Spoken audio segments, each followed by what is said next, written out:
Hello and welcome back to another edition of Nation's Pastime in our nation's capital. I am your host, James Higgins, here with my co-host, Robbie Cruz. And Robbie, what an interesting week it's been in baseball with all the sticky stuff checks, the arrival of the number one prospect in baseball, Wander Franco, and a big-time Red Sox-Yankee series at Fenway Park. Absolutely. I did not expect this week to be such a big week.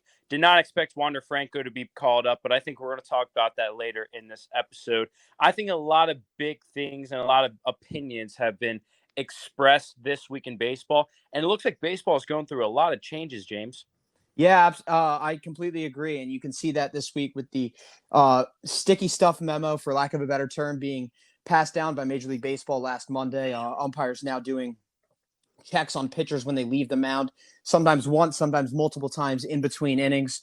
It really came to a head on Tuesday, the second day of the checks, when Joe Girardi asked for a check in the middle of the inning for Max Scherzer after he saw him wipe his hair. After Scherzer had already been checked twice earlier in the game, he was clearly clean. I'm not really sure why Girardi wanted to check. I thought that whole thing was completely absurd. Obviously, I understand why pitchers are annoyed with being checked, and some of them have handled it with grace, as they've walked off the mound. They just let the umpires do their thing. Other pitchers, Scherzer's first couple checks, Sergio Romo obviously pulling down his pants when they've walked off the mound. When he walked off the mound, they haven't been too pleased about it. But I think the big story was Scherzer being checked in the middle of the fourth inning in the Nationals-Phillies game on Tuesday night. That was, I think, completely uncalled for by Girardi. I think there was really no reason for him to believe that Scherzer had something on him, and it was just that is really what highlighted the absurdity of this whole thing. And baseball's going to have to do something about it if they want this problem to be fixed and or go away. Absolutely. And I don't know if you heard Rob Manfred's quote after the incident, but he said that he felt that the checks were going very well. However, some of them were less than ideal, obviously referring to Max Scherzer and Sergio Romo's incident. If you have two eyes and you've seen anything go on, I don't know how you can say they've, quote, gone well. Oh, absolutely. I mean, look at what happened with Scherzer, and then obviously what's going on with all these other pitchers. Yes, they're getting checked off the mound, but you can see the body language that some of these guys are showing, like Scherzer showed in his first couple checks, like Sergio Romo did when he pulled down his pants, to name a couple among others. Yeah. I mean, look, this is, and to quote Scherzer after the game, these are Manfred rules. I'm not saying anything more about it. Pitchers are not happy about this, and I don't know what Major League Baseball is going to do, but they're going to have a problem on their hands, because this is a problem, A, with the checks, but B, there are a lot of guys who are very unhappy with not being able to use this sticky stuff anymore.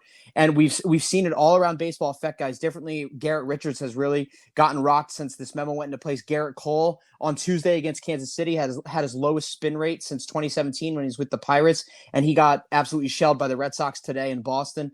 It's affected different guys differently, but ultimately Major League Baseball is going to have to do something about it one way or another. Absolutely. Now, back to Scherzer. I think the reason why Girardi had him checked, and I don't agree with Girardi. I agree with you. I thought it was absolutely ridiculous, but reports say that Girardi saw that Scherzer was constantly touching his hair and his hat frequently, and Girardi must have felt that something suspicious was going on up there. And I still don't agree with Girardi getting him checked, and I don't agree with how umpires are handling the situation, but here's what my big question is. Well, the one thing I'll say about the umpires, and I'll let you get to your point, is that they're just doing what they're told to do. I don't think they all necessarily agree to it, or they don't have to agree with it or not, but they're doing their job and they're doing what they're told to do, passed down to them by Major League Baseball. So I think it's more of a league issue than an umpire's issue. And obviously, if a manager asks for there to be a check, they're going to go out and do it. They're not going to sit there and not do their job. So I think it's more of a league office sort of thing than an umpire thing. Yeah, I definitely agree. But here's my question. Why does Major League Baseball enforce this rule after the guy's pitching instead of before they go out to the mound? Can you explain that to me? Because I don't understand why they do the checks after they pitch instead of before. Well, I understand that part of it, just because they want to make sure guys aren't loading up if they check them before the game and they aren't loading up the baseball, after their check, when they know they're not going to check potentially till the end of the start. So I get that to an extent, but another solution that I've seen floated around by different people, I'm not sure who floated it around first, so I apologize for not giving credit where it's due, but they could easily just check the guys before the start, like right when they go out for the first inning. Someone in the league office or someone on hand at the stadium could track the spin rates, and if they see a significant increase, they could have him checked then. I mean, you That's have fair. the data to check everything, and people are tracking guys' spin rates right now. Garrett Cole's spin rates are the lowest they've been since his time with the Pittsburgh Pirates. Trevor Bauer's lost about 180 RPMs on his spin rate. Just to name, the two big guys in this, but guys have obviously lost a lot on their stuff in terms of spin rate. You can easily track the stuff. So if you really want to avoid anything, you have them checked before the game. You track their spin rate during the game, and if you see a substantial increase that doesn't match up with their regular average without the sticky stuff, then you have them checked again, and it's clear and concrete that they're using something. That's fair. That's actually a good point. What I just want to see is I want to see the guys get checked before they go out to the mound and during the innings. I don't like how pitchers will throw an inning and then they have to get checked off as they walk off of the mound. Now, I think it's very interesting seeing how somebody could track spin rate and then in the middle of the game, they tell the umpire, oh, shoot, you got to check this guy. I think that's actually a pretty good solution. And I think that might be one of the more successful ways in compromising this, because baseball needs to figure out what to do about the situation, especially with the new CBA deal coming in next year. Right now, pitchers right that's going to be a big talking point in the new CBA, and there were already going to be a lot of issues with the new CBA, and this just adds another element of something really bad for both sides that they're going to go after each other. And again, I don't remember if it was Carabas or Dallas Braden on starting nine. I don't remember if it was Ken Rosenthal. I don't remember if it was Pat Light, a former big league pitcher, Will Middlebrooks, who suggested that they track the spin rate during the game. Whoever said that, it was a brilliant idea, and I apologize for not giving credit where it's due. Another idea that has been floated around by Ken Rosenthal and other people at The Athletic is the leagues in Japan and Korea, they have pre-stick baseballs. So why can't Major League Baseball come up with a universal substance to pre-stick the baseballs with that pitchers agree to, and then this problem just goes away? Absolutely. That's a great idea. And I know Ken Rosenthal talked about it yesterday, but and he said they had experimented with it, I believe, in one of the spring trainings. I believe it was 2014 or 15. It didn't go too well, so they abandoned it entirely. But at this point, they're going to have to come up with something like that if they're not going to allow sticky stuff anymore, because clearly rosin isn't working. And going back quickly to Scherzer, what he said after the game was, I was using rosin the whole game because we weren't allowed to use any of the sticky stuff. And I'm not just going to be eating rosin all game because he was going to his mouth. That stuff's disgusting. So I was going to my hat and my head where there's sweat, the only part on my body where there's moisture, because it wasn't too humid of a night. And Girardi had said, I've seen Max pitch for 10 years. I've never seen him go to his hat or his head like that. But to Scherzer's point, he was just trying to get grip on the ball, trying to get moisture. So it's new grounds for everyone. What Girardi did, I think he took it to a whole nother level, was absurd. I think pretty much everyone, umpires and players, for the majority of guys, have handled the checks really well. And we'll see how this unfolds going forward. One more thing about the sticky stuff before we get into the baseball that's happened this weekend. Hector Santiago, the first victim of the new sticky stuff checks, being ejected today as he was removed from the game in the fifth inning, with the umpires finding a sticky substance on the inside of his glove. Yeah, that was pretty crazy. We're probably looking at suspension for Hector Santiago. Yeah, it would be a 10-game suspension on the, under the new memo, and the team it would be with pay, but the team cannot replace him on the roster, which would be huge. Obviously, he is probably going to appeal that. He said after the game that he wasn't using any sticky stuff. He just uses rosin. So, we'll see what comes of it, but that's our first casualty. We, a lot of people were wondering who would it be? It's Hector Santiago, still hanging on in the league with the Seattle Mariners. Yeah, did not expect Hector Santiago to be caught with foreign substance, especially a veteran, right? A guy who's been around the league for a pretty long time. I think he's been around since around 2012. And yeah, he's been around a while, but he very clearly said after the game that he wasn't using sticky stuff. It was just rosin. So we'll see what comes of the appeal and all that. I mean, right. It's just interesting because he even said, like, how could I be dumb enough to use it right now? And he could be lying, but someone like him who's been around the league a while, like, how dumb could you be to use it right now when it's the hottest topic in the world of sports? Like, you have to be an idiot to use it right now. James, did you ever see? Do you remember Peter Moylan, the reliever for the Braves and the Dodgers? Yeah, for sure. Did you see his interview the other day on television? What he said about the foreign substances? No, I didn't. Okay, so I think this is really worth a watch if you guys ever get the chance. So Peter Moylan, a little bit of context, was a reliever for the Braves and the Dodgers. He was around for quite a few years. Submarine guy, right? What's that? Submarine guy, right? Yes. So he said the other day that when he first came up in the big leagues, he had a lot of success. Then he was struggling one year, and then he got sent to the minors. When he was sent to the minors, they discovered his biggest issue was that he had trouble gripping the baseball. So they gave him a little bit of a sticky substance, which then revived his entire career because his spin rate went way back up. I think it was 2014 when he revived it. Now, Peter Moylan goes on to describe the sticky substance and say that people have taken that substance out of control, and that's why baseball has a problem with it. Basically, he's saying that many people in baseball are having a difficult time gripping the baseball, as we saw in Tyler Glasnow's interview. Glasnow stated that because he had to grip the ball harder because he didn't have a good grip, that's what caused him to put more pressure on his forearm, which led to his elbow strain. Moylan had the same issue, so he used a sticky substance, which then totally revived his entire career. The only problem is now we know that guys like Trevor Bauer have taken that foreign substance and gone to a whole new level with it. I mean, Bauer's RPM went up, I think, 600 RPM last year. That's historic. Nobody's ever had an RPM increase by that much. So we all know pitchers need a foreign substance to grip the ball because baseballs are rubbed differently across all the stadiums. It's just that some people have taken it completely out of context and they put some weird stuff on baseballs that nobody has any idea what it is. Yeah, and I mean, look, a lot of guys, everyone uses something, whether it's rosin and sunscreen, whether it's pine tar, whether it's spider tack. Your favorite pitcher, besides Jacob deGrom, is probably using something, and this is going to really even the playing field. So that my biggest thing with it is that everyone's using it. So I mean, again, I don't know why they had to do it during the season, especially if Glasnow said they had a meeting about it, and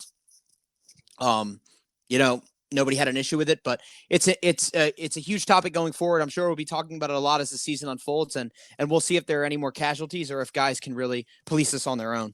Absolutely. I think baseball needs some changes with this, and I think that they will have to make changes because things have not gone as well as Rob Manfred may think that they are going.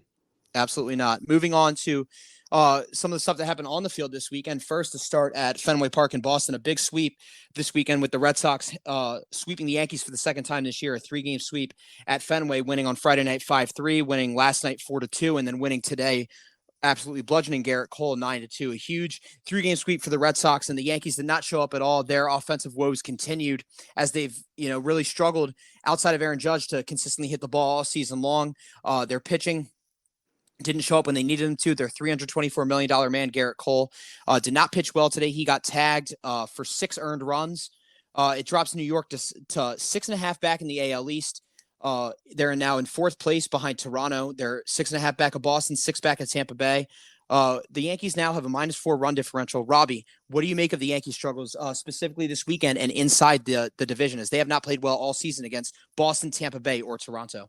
This might be the most frustrating Yankee team I've seen in a very long time, James. I don't think that's any secret. I've been very vocal about how I do not think that this team is a playoff team. It's really a tough situation for the Yankees right now because, making the playoffs seems so difficult for them right now, right? So do they go and trade and buy at the deadline? Do you go for a big piece? Because I'm going to be honest, if we trade for a guy like Ketel Marte, I'm still not sure that they make the playoffs right now, James. The Yankees have so many issues going on with them right now. Obviously, Garrett Cole struggling with his RPM. That's a concern. The rest of the rotation's been pretty bad. Aroldis Chapman, our closer, he's been blowing games left and right. He's been one of the biggest guys affected by the sticky stuff. I mean, among qualified relievers, his whip is either the highest or second highest in baseball since the memo was handed down, as Jared Carrabis pointed out last week. I believe it was either on Starting Nine or on Twitter, but his whip has been insanely high since the sticky stuff memo. I think he's suffered a lot from it. Oh, yeah. Along with Garrett Cole. His start on Tuesday against Kansas City, he had his lowest RPM in 4 years since he was a Pirate. I think going to Houston both helped him with become a better pitcher and just learn how to pitch, but B, with the sticky stuff, with whatever they were using down there and all that sort of stuff. And it's been a tough go for the Yankees all season long. They have not, they've been offensively, they've been, average at best, but they've been middle of the pack to the lower half of baseball in runs scored, in home runs, in batting average, in OPS, with hitting with runners in scoring position. They've struggled in every major offensive category this year, which is something we're not accustomed to seeing from the Yankees. But even with Luke Voigt coming back, even with the season that Judge is having, guys are not producing. Gleyber Torres only has 6 home runs since the start of 2020. Giancarlo Stanton consistently cannot stay on the field. To Gary Sanchez's credit, he's been blazing hot since, I believe, like May 15th, whatever it is. Oh yeah. I think he has an OPS over 1100. I mean, he's really gotten it going. But DJ LeMahieu has struggled a lot this year. They're gonna if something drastic has to happen for the Yankees, and it has to happen soon. I'm not sure what it is. I'm not sure if I don't think they're one piece away. I think they're more than that. Whether it's firing Aaron Boone, firing Brian Cashman, whether it's resolved after the season, the Yankees are in trouble. Yeah, I definitely agree. And they have more problems outside of Aroldis Chapman, like you said. The entire pitching's been bad. Jonathan Loaizaga has been bad lately. Luis Cessa hasn't been good. Their entire pitching's been bad. And then to make matters even worse, some of their more effective players are getting injured. Zach Britton, as an example, injured. We just found out that Corey Kluber is probably not coming back until September. Luis Severino had that injury. He's out for at least another month. So those are all concerns. And, you're right. The Yankees have not been hitting. Luckily, DJ LeMahieu is starting to pick it up a little bit. Gary Sanchez has been hot. Aaron Judge, he's been solid this year. But the rest of the lineup has been so bad. Now, I believe that Gleyber Torres can turn things around. But at some point, the Yankees have to decide, what exactly do we do with this team? And to me, I think that they need to do a few things. The first is, assuming they don't make the playoffs this year, I think you have to wait until the end of the season to make all the moves. But first, like you said, Aaron Boone, he's got to go. The second guy that's got to go is somebody who you didn't mention, actually, and that's Eric Thames. Eric Thames has to go. You mean Marcus Thames? Sorry, Marcus Thames. Sorry, Marcus Thames. Marcus Thames has to go. I don't think that they need to make any changes with their pitching. I do think that they need to make some changes in regards to Phil Nevin. I think Phil Nevin needs to go. He's made too many mistakes on base pass this year. You saw Hunter Renfroe cook Gio Urshela the other day. That totally took us out of the game. Changed the momentum, and it took us out of the game. So Phil Nevin needs to go.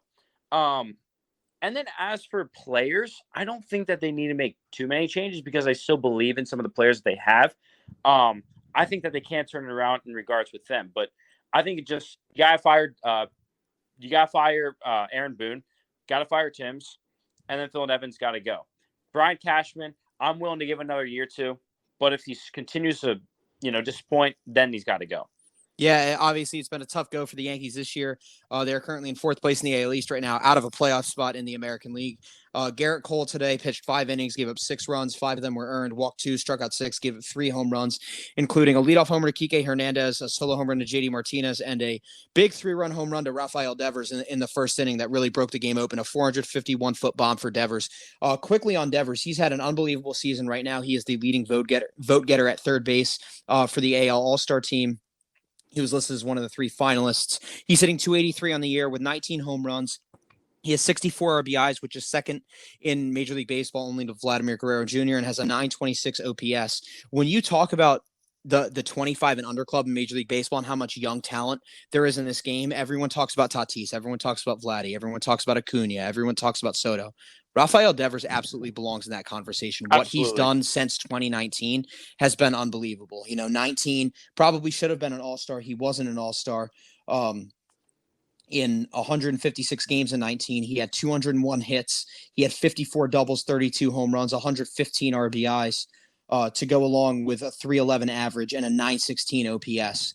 He didn't have a great year in 20. But he had a slow start and he picked it up in September, but it was a 60-game season. You kind of wash it out, with what he's doing this year. He is one of the premier talents in the game, and he is going to be in the MVP conversation all year long in the American League, right up there with Vladimir Guerrero Jr. and Shohei Ohtani.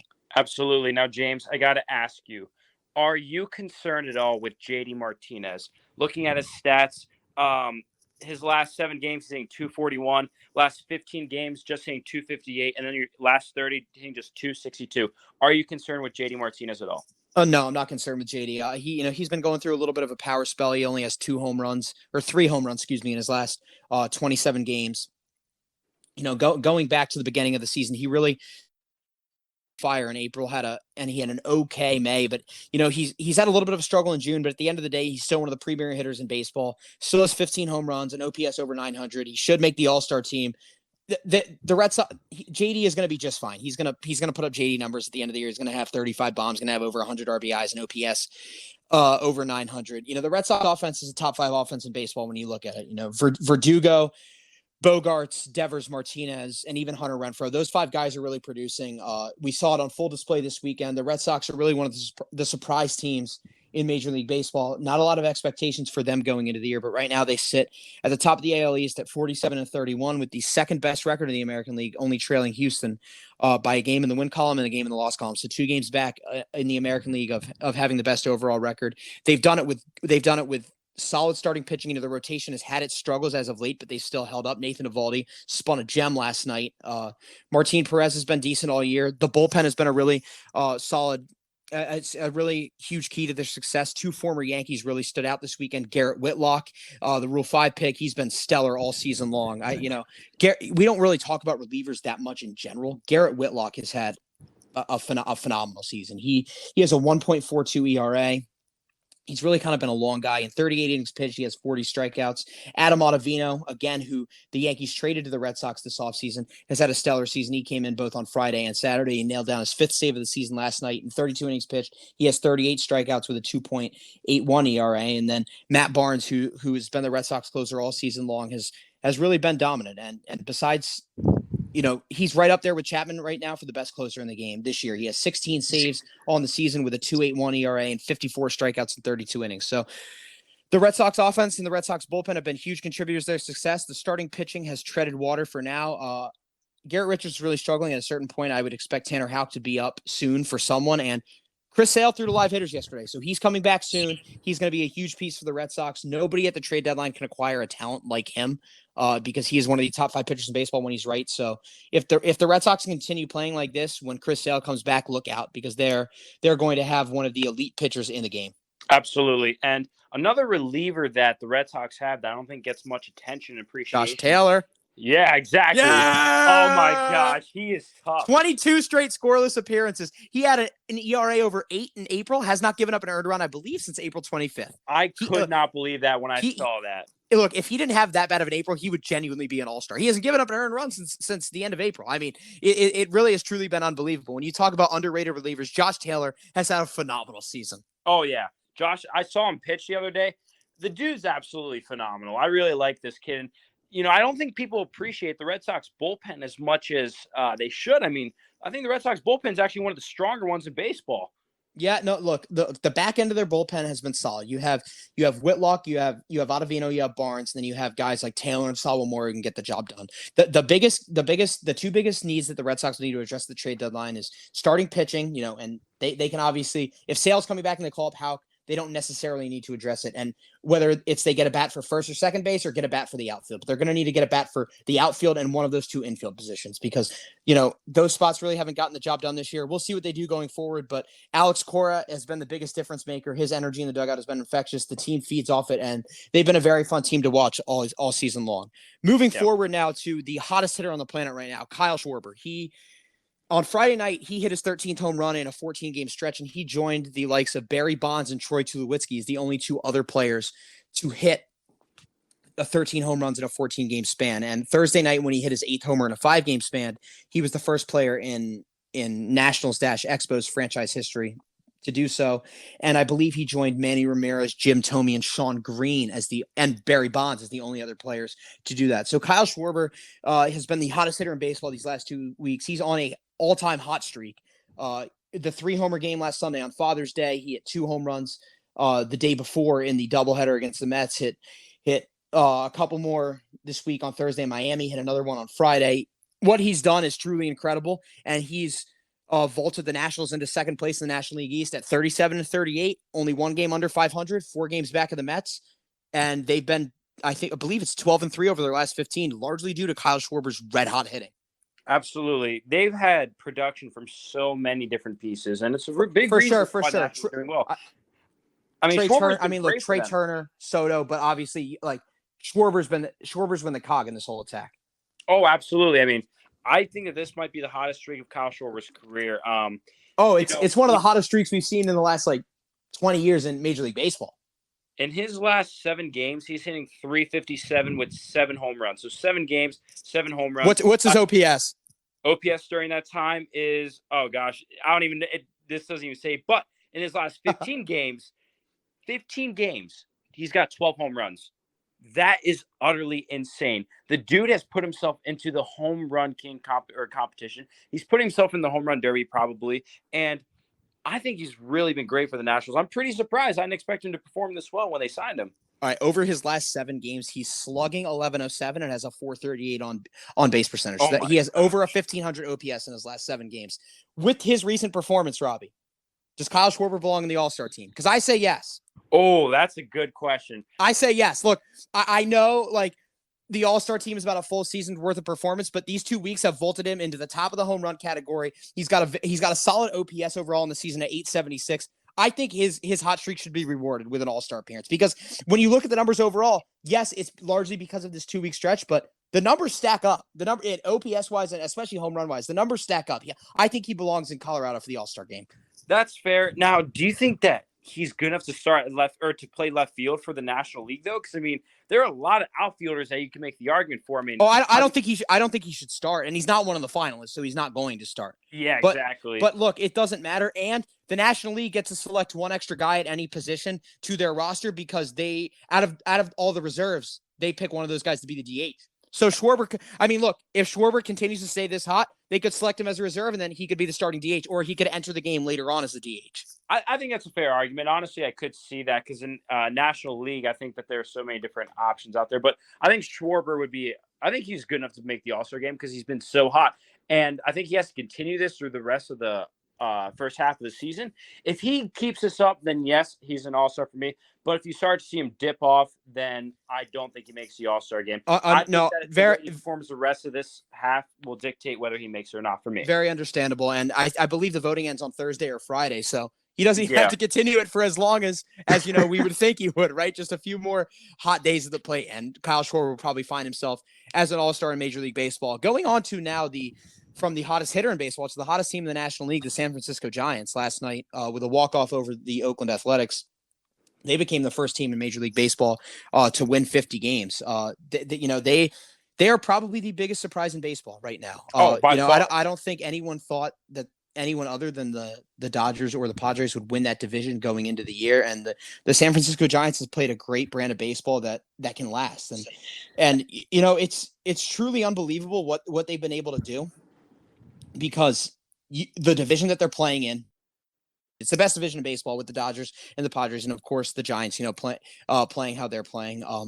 The resurgence of guys like Buster Posey, Evan Longoria, Brandon Crawford, Brandon Belt, Kevin Gausman, a guy who we've talked about numerous times in the show in recent weeks. If it wasn't for Jacob deGrom, Gausman would probably be the Cy Young. He has a 1.49 ERA, and he's still trailing deGrom by an absurd amount. deGrom has a 0.69 ERA, which, look, if you have a 1.49 ERA, you know, the stats will probably tell you should be leading your league. That's just how absurd how absurd of a season deGrom is having. But the Giants have been playing a great brand of baseball, and they've been doing the little things right. They've been getting clutch hits when they need it. Buster Posey's really been the main cog in that attack. Casale with the big walk-off last night to get them to that 50th win.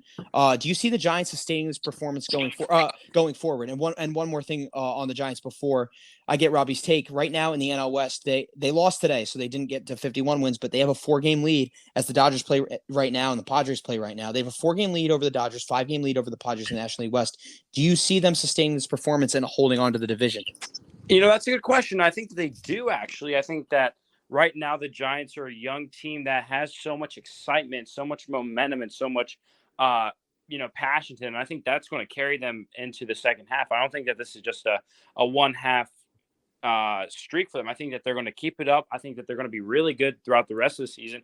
And I really like the Giants. You know, like you said, they're probably the biggest surprise in baseball if you're talking about successful teams, because to me, the biggest surprise is seeing just how bad the Yankees and the Braves have been this year, but seeing how great the Giants have been. I could not believe this. Robbie, do you have them winning the division? Yes or no? Or do you have the Dodgers or the Padres winning the division? That's a tough one. I'm going to say that the Dodgers still win the division. I've been saying that the entire year, and I'm going to stick with it. I think it's up for debate, though. James, who do you think? Robbie, I will have to agree with you. The Giants have been playing great baseball all season long. I have them as the first wild card in the National League. Yep. But Yep. I still think the Dodgers are going to win the division because look, when it comes down to it, they've been banged up all year. Cody Bellinger's finally healthy. Had an awesome walk-off home run last night. Mookie Betts is starting to play better. You know, overall, he hasn't had a great season, but he's hitting the ball better in June. Chris Taylor's had a great season. You have guys besides Taylor, you have guys like McKinstry stepping up for guys that have been hurt. You have Turner, obviously. You have Seager coming back. You have Gavin Lux, who's been hurt all year, but he's playing better as of late. You have Pollock. There are guys who have been hurt that will step up, and I think ultimately it's going to come down to Mookie and it's going to come down to Bellinger. And absolutely, Bellinger's been hurt most of the year. I think he's only played in 15 games, but if he can get hot and if Mookie can get hot, which they're too good not to, I think they'll ultimately eke out the Giants for the division, but it'll be close. And the Giants will win over 90 games. They'll make the playoffs, and if they, I could see them winning the division. I am not discounting them at all. I'm not totally counting them out. I just think the Dodgers will win the division. And, it's probably going to take at least 95, 96 wins to win that division. Yeah. It's not going to be done with 90, 91, 92. It's going to take at least 95 wins to win that division with how competitive it's been all season long. Those teams, they're going to beat up on each other when they play each other, but they get to beat up on the Diamondbacks and the Rockies, two lowly teams in baseball, which helps. And I think the competition, it'll be fun to watch in the second half because it'll be a close race all summer long. I don't know off the top of my head how many times the Giants and the Dodgers face off against each other in the second half, but I'm pretty sure they face each other good. Yes, it's a sizable amount. I don't know the number off the top of my head either, but those head-to-head matchups, and same with the Dodgers Padres head-to-head matchups, which quickly on Dodgers Padres, that was an awesome series last week. Huge sweep by the San Diego Padres in San Diego. That was a playoff atmosphere in June. It was absolutely electric. Don Orsillo with some great home run calls. Jake Cronenworth, you have entered the Crone zone. Yu Darvish with a great start last Monday. The San Diego Padres and Fernando Tatis Jr. 3-homer game on Friday against Arizona. He's been unbelievable all season long, 24 home runs.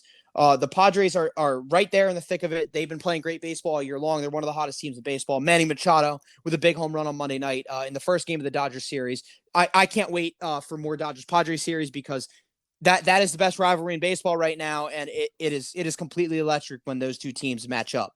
Yep, absolutely. And I think that the second half is going to be probably the most exciting half we've had in a long time. I'm so excited to see what happens. I'm so excited to see who does well, who doesn't do well, because there's always a team that really steps up in the second half and then a team that really just falls off and dips off in the second half. Now, in the past, we've seen the Giants be that team that completely dips off in the second half. So it's a real question of will they dip off again or will they maintain this hot streak? It'll be interesting to see. Yeah, it will be interesting. It will be interesting to see what teams add at the deadline and what pieces each team adds to see who can bolster them in the second half of the season going towards October. Moving on now to one of the hottest teams in baseball and the hottest fresh face in baseball. The Houston Astros had a 10-game winning streak, which snapped yesterday, but they've been playing unbelievable baseball. They now have the best record in the American League with a 48-30 record. They've overtaken the Oakland A's in the AL West for first place. Their offense is the top offense in baseball, led by Yordan Alvarez, Carlos Correa, Jose Altuve. Bregman's on the IL right now, but he was having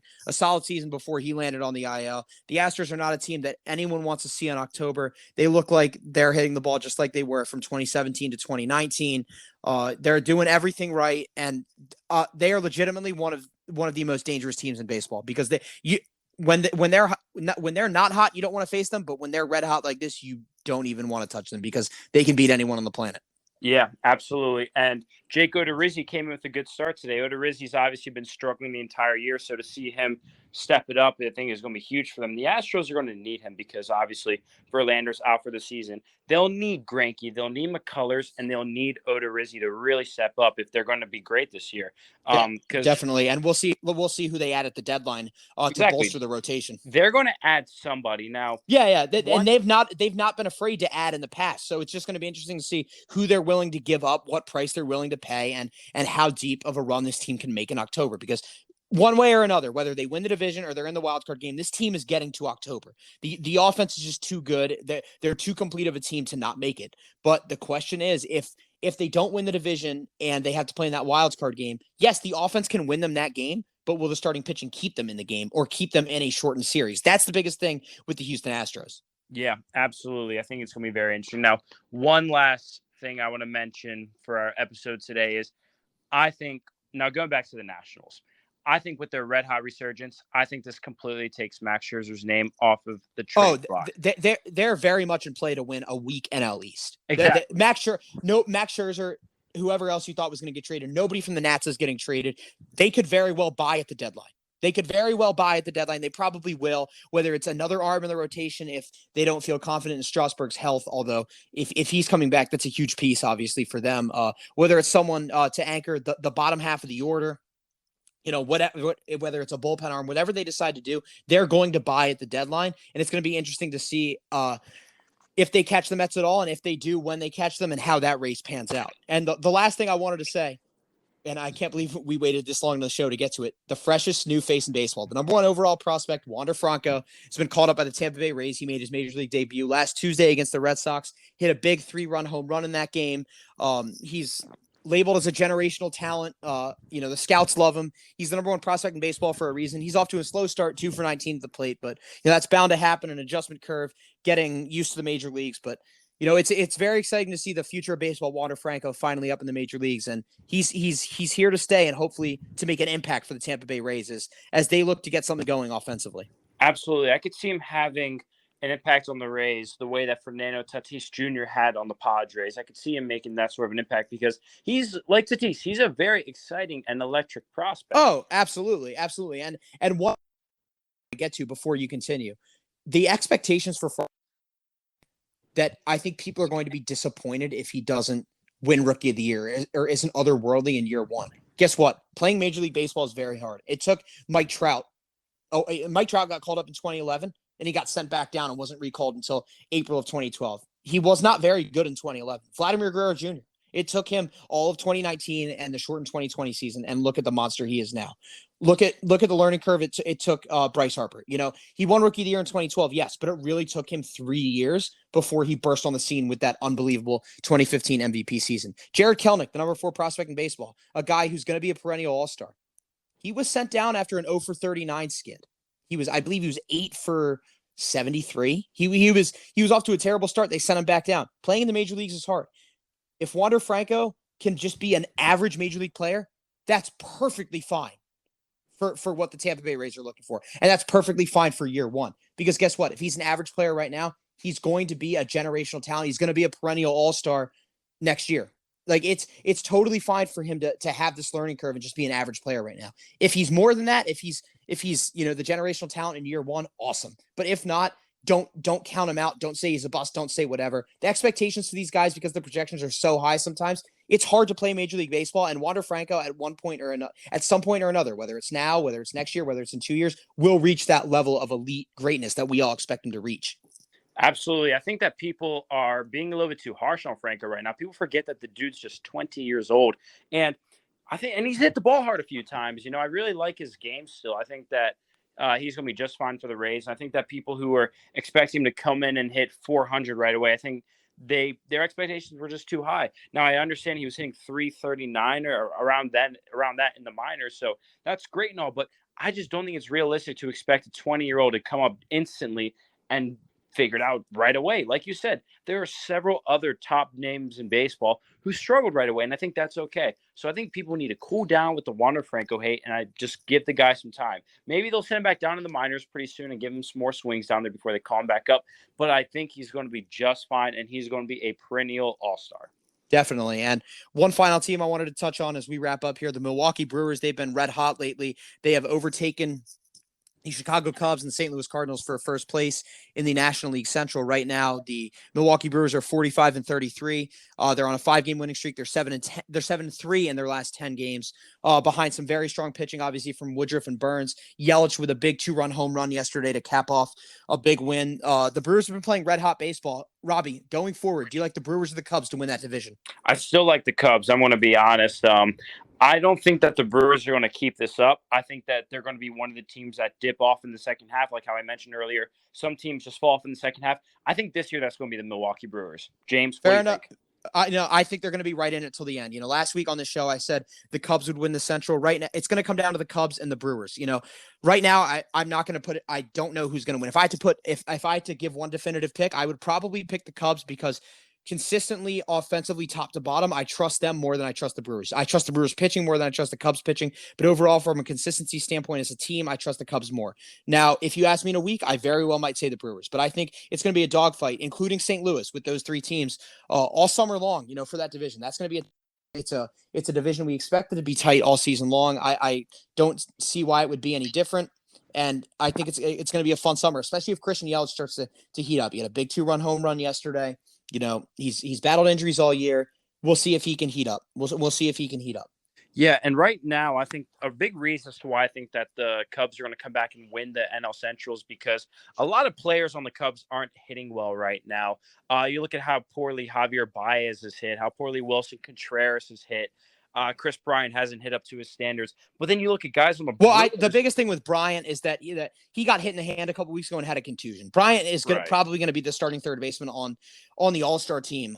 He's had a great season, just a rough, I think, 10-day patch because of that hand contusion. Yeah, of course. But then I look at guys on the Brewers and I see how well they're performing. I don't think that they're going to keep this up for the entire season.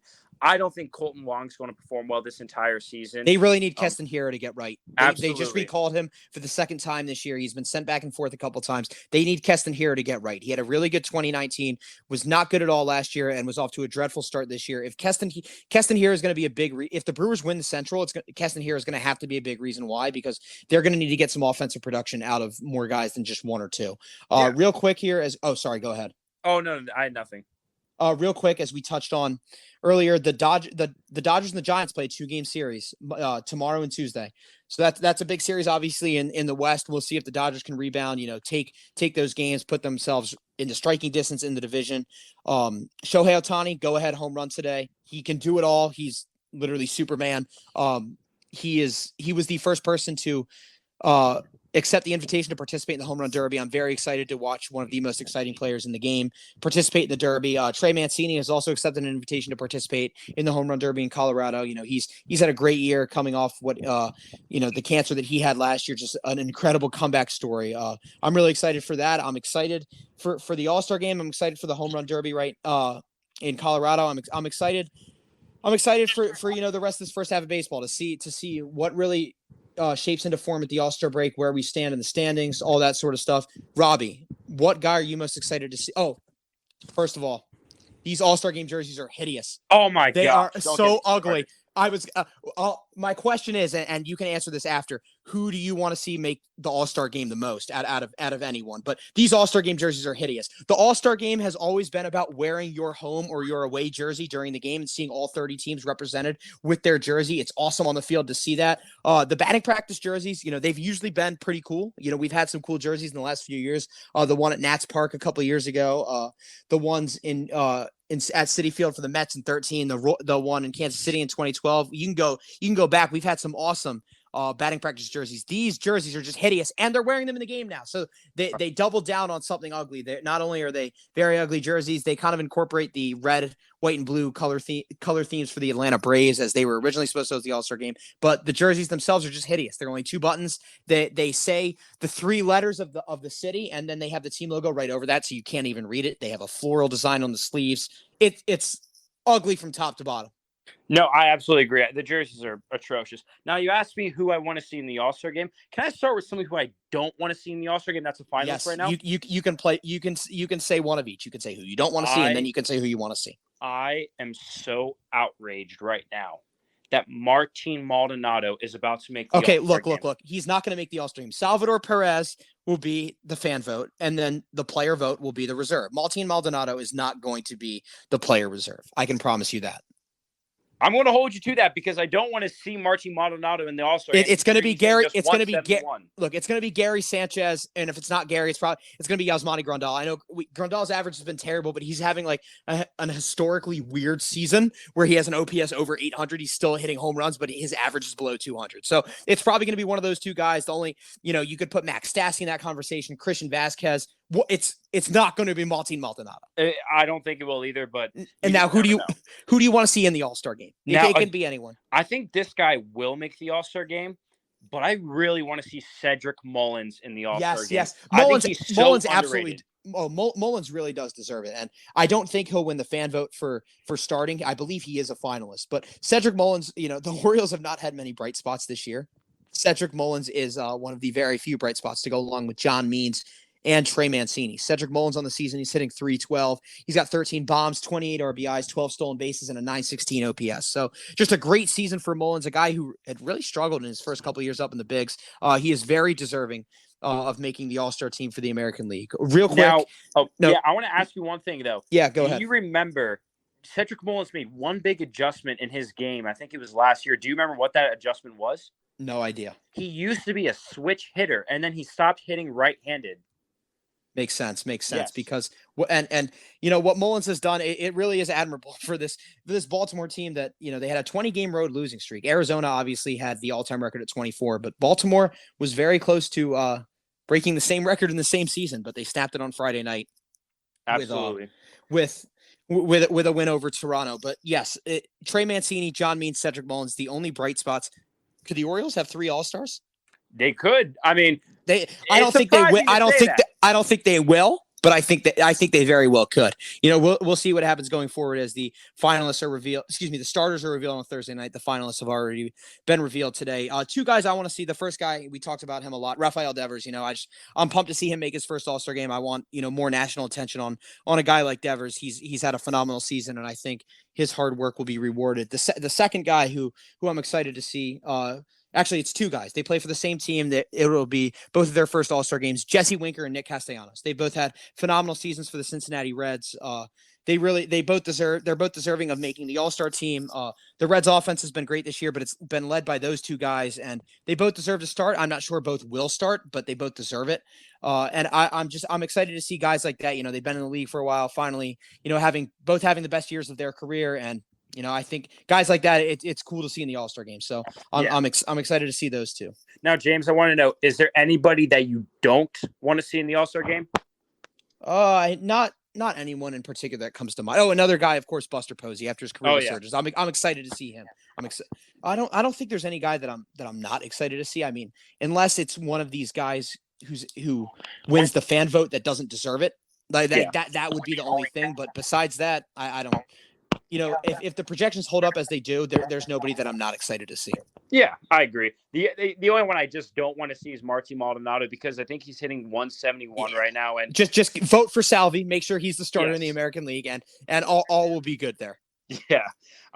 Salvador Perez is by far deserving of starting the All-Star game. There's no question. For sure. And that'll wrap it up for us here at Nation's Pastime, the Nation's Capital. Thank you for joining us as another great week of baseball concludes. It's going to be a fun summer of baseball. We'll be here all summer for it. If you have any questions, feel free to DM us on Twitter. Feel free if you know one of the hosts, to shoot an email or text one of the hosts, or to email us. I believe that is natpastimecap@gmail.com.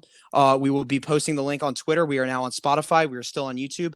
So please check us out. Subscribe to the YouTube channel.